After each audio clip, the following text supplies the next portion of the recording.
Good morning. It is 6:43 a.m. on Thursday, March 16th, 2017. I'm Christiana Ellis, and I just got up. This is 5 more minutes.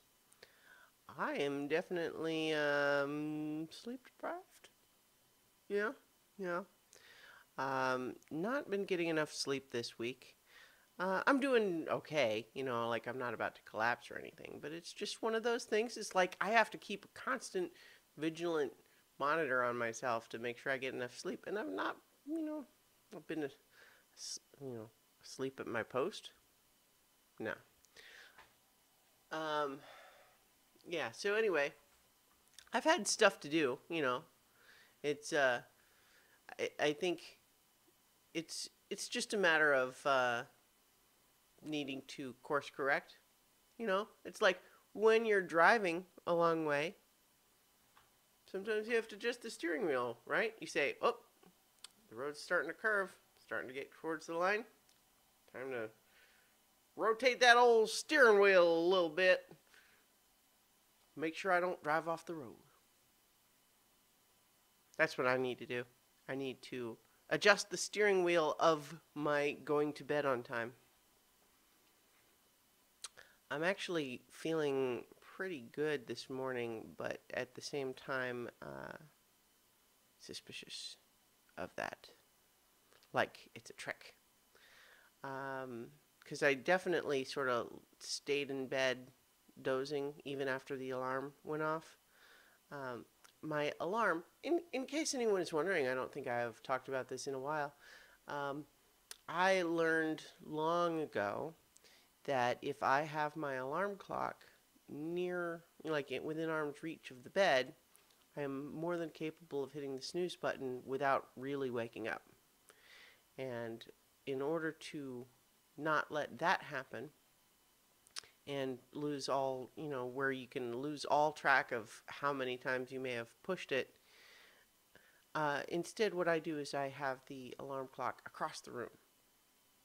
It's actually on the bathroom counter from my bedroom. So I have it turned to play NPR when the alarm goes off. And so I definitely hear it and wake it up. And usually I lay in bed listening for a little while and then eventually get up.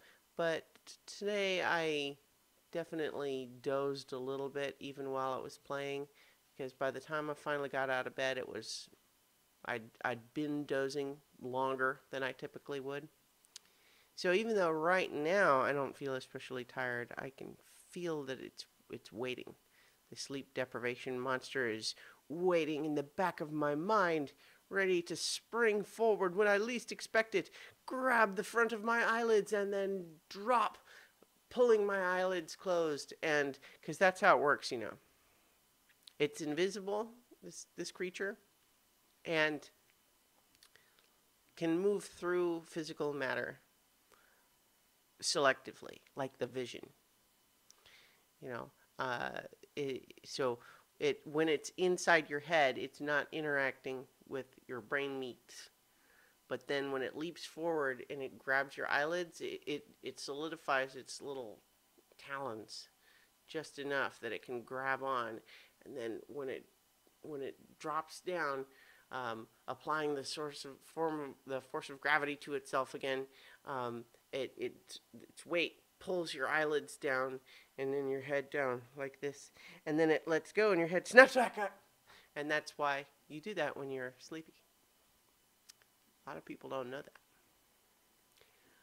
that.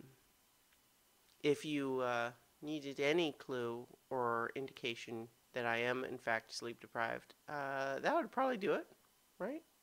Because you're only aware of these things in the altered state of mind produced by sleep deprivation. You see things, you hear things, you know things. Yeah, definitely feeling a little bit loopy.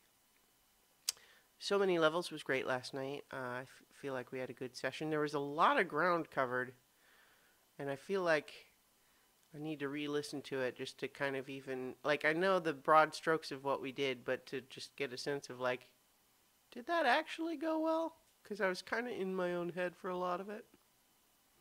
Yeah, I'm sure it's fine. Anyway, got to go ahead and get moving, get ready for work.